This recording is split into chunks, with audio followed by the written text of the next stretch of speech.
Organic kitchen recipe চ্যানেলে আপনারা সকলকে স্বাগত জানাই। কেমন আছেন? আশা করছি ভালোই আছেন। আমিও খুবই ভালো আছি। প্রতিদিনের মতো আবার একটি নতুন রেসিপি নিয়ে আপনার সামনে হাজির হলাম। রেসিপিটি হলো আলু দিয়ে ব্রয়লার মুরগির পাতলা ঝোল। আমরা বেসিক্যালি চিকেনের যে আইটেমগুলো খাই, বিভিন্ন ধরনের রিচ খাবার, যেমন চিকেন চাপ, চিকেন তন্দুরি, চিকেন কষা, তো ওগুলো রিচ খাবার হয়। একঘেয়েমি খাবার না খেয়ে আমি ভাবলাম একটু ঘরোয়া পদ্ধতিতে পাতলা ঝোল বানালে কেমন হয়। আমি তো বানিয়েছিলাম, বাড়ির লোক খুবই পছন্দ করেছে। আমি চাইছি আপনারাও বানান। চলুন উপকরণে কী কী লাগছে একটু দেখে নেওয়া যাক। তো এখানে আমি 750 গ্রাম চিকেন নিয়েছি। দেখুন, বনলেস চিকেনও আছে, হাড্ডি সমেতও আছে। পিসগুলো বেশ ভালোই বড় বড় সাইজের কেটেছি। আর লাগছে আলু। আলু আমি মাঝারি সাইজের নিয়েছি। দেখুন, 1/2ও করেছি, এগুলো বড় ছিল 1/4 করেছি। তো এখানে আমি 500 গ্রাম আলু নিয়েছি। আর লাগছে এখানে 5টা পেঁয়াজ নিয়েছি, খুব পাতলাভাবে স্লাইসভাবে কেটেছি। আর লাগছে এখানে বড় সাইজের একটা টমেটো নিয়েছি, এটাও কিন্তু স্লাইসভাবে কেটে রেখেছি। মশলা কী কী লাগছে এখানে, ফার্স্ট আমি এখানে 1 টেবিল চামচ আদা রসুনের পেস্ট নিয়েছি, 1 টেবিল চামচ জিরার গুঁড়ো। এখানে এই মশলাটা হচ্ছে চিকেন ফিশ ফ্রাই মশলা, যেটা ওটা 1 টেবিল চামচ, 1/2 টেবিল চামচ কাশ্মীরি লঙ্কার গুঁড়ো, 2 টেবিল চামচ হলুদের গুঁড়ো, 1 টেবিল চামচ লাল লঙ্কার গুঁড়ো, 1 টেবিল চামচ গরম মশলা গুঁড়ো। আস্ত মশলা কিছুই নয়, 2টা তেজপাতা ভেঙে নিয়েছি, আর হচ্ছে 4টা এলাচ। এইবার কি করতে হবে, গ্যাসটি অন করে গ্যাসের মধ্যে একটি ননস্টিকের কড়াই নিয়েছি, কড়াইয়ের মধ্যে সমপরিমাণ তেল দিয়েছি। তেলটা আমি কিন্তু একটু বেশিই নিয়েছি, 25 গ্রাম মতো হবে। তেলটা বেশ ভালোভাবে গরম করতে হবে। গরম হলে আমি যে 4টা পেঁয়াজ নিয়েছিলাম, 4টা পেঁয়াজ থেকে অল্প করে পেঁয়াজ এটা ফ্রাই করতে হবে। কেন করছি এটা বলে দিচ্ছি।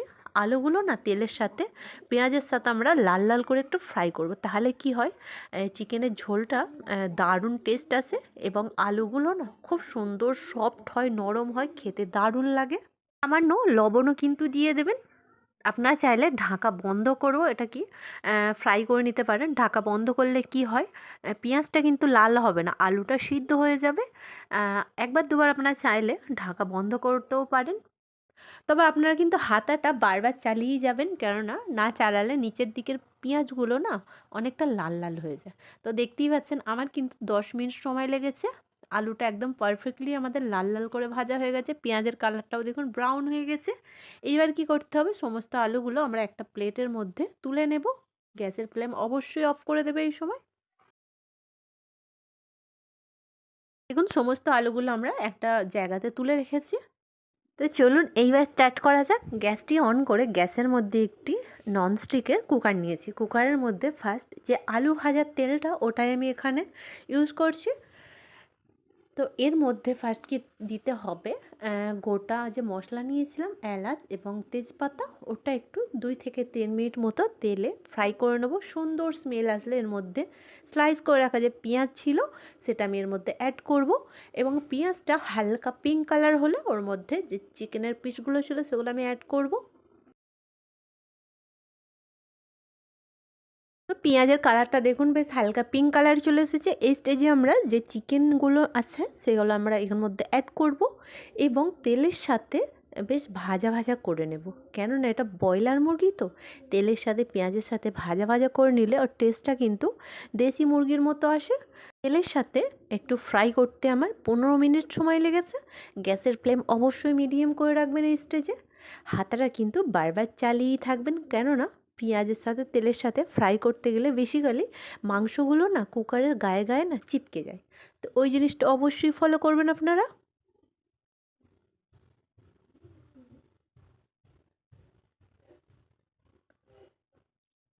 তো দেখতেই পাচ্ছেন খুব সুন্দর কালার এসে গিয়েছে।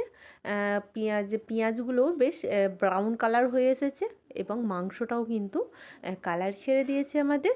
এই স্টেজে আমি কি করব, আদা রসুনের যে পেস্টটা নিয়েছিলাম ওটা আমি অ্যাড করব। অ্যাড করে আবারও কিন্তু 5 থেকে 6 মিনিট মতো তেলের সাথে আমি আদা রসুনটা মাংসের সাথে একটু ফ্রাই করে নেবো, যাতে আদা রসুনের যে কাঁচা গন্ধটা থাকে সেটা আমাদের নষ্ট হয়ে যায়।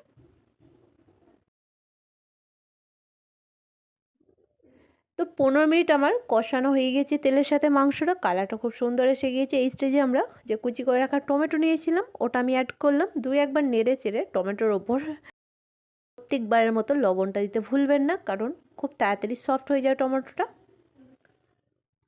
গ্যাসের ফ্লেম অবশ্যই মিডিয়াম করে রাখবেন। আশা করছি এতক্ষণে বুঝতে কোনো রকম অসুবিধা হয়নি।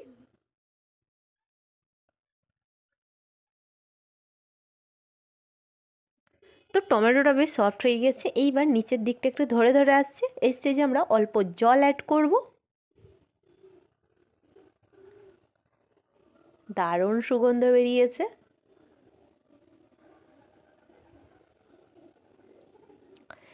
এই স্টেজে আমাদের যে মশলাগুলো নিয়েছিলাম, গুঁড়ো মশলা, ধীরে ধীরে একে একে সমস্ত মশলা অ্যাড করব। ফার্স্ট আমি হলুদের গুঁড়ো, এরপর হচ্ছে লাল লঙ্কার গুঁড়ো, দেওয়ার পর দু একবার হাতা দিয়ে নাড়াচাড়া করে নেব।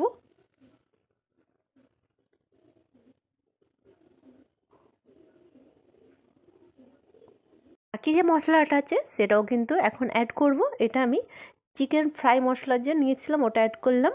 এইবার হচ্ছে কাশ্মীরি লঙ্কার গুঁড়ো, আবার একটু নেড়ে চেড়ে একটু কষিয়ে নেবো 1 মিনিট মতো। আমি কিন্তু জিরার গুঁড়ো এখনও অ্যাড করিনি। মশলাগুলো দেওয়ার পর অল্প জল অ্যাড করতে হবে স্টেজে। তো চলুন আবারও হাতার মাধ্যমে একটু নেড়ে চেড়ে একটু কষিয়ে নিই। স্টেজে বাকি যে দুটো মশলা আছে, গরম মশলার গুঁড়ো এবং জিরার গুঁড়ো, ওই দুটো আমি অ্যাড করব। ফার্স্টে আমি গরম মশলার গুঁড়োটা অ্যাড করলাম, এইবার জিরার গুঁড়োটাও অ্যাড করে দেবো। আবারও 5 থেকে 6 মিনিট মতো মশলার সাথে মাংসটা একটু কষিয়ে নেব। দারুণ সুগন্ধ বেরিয়েছে, বিশ্বাস করুন। আবারও অল্প জল অ্যাড করলাম, কেননা নিচের দিকটা ধরে ধরে আসছিল, মশলাটা না পড়ে সেই দিকটা ধ্যান রাখতে হবে। এইবার ভেজে রাখা আলুগুলো আমরা অ্যাড করলাম। অ্যাড করার পর 6 থেকে 7 মিনিট মাংসের সাথে কষিয়ে নিতে হবে। মাংসটা কষানো আমাদের 70% কুক হয়ে গেছে এবং 20% হচ্ছে আলুটাও কুক হয়ে আসছে, আর বাকি রইল 10%। এইবার আলুর সাথে আমাদের 7 থেকে 10 মিনিট মতো কষানোর পর এই স্টেজে আমাদের 2 গ্লাস মতো জল অ্যাড করতে হবে। জল অ্যাড করার পর ভালো করে হাতার মাধ্যমে নেড়ে চেড়ে কুকারের ঢাকনাটা বন্ধ করে 4টে সিটির পর ফিরে আসছি।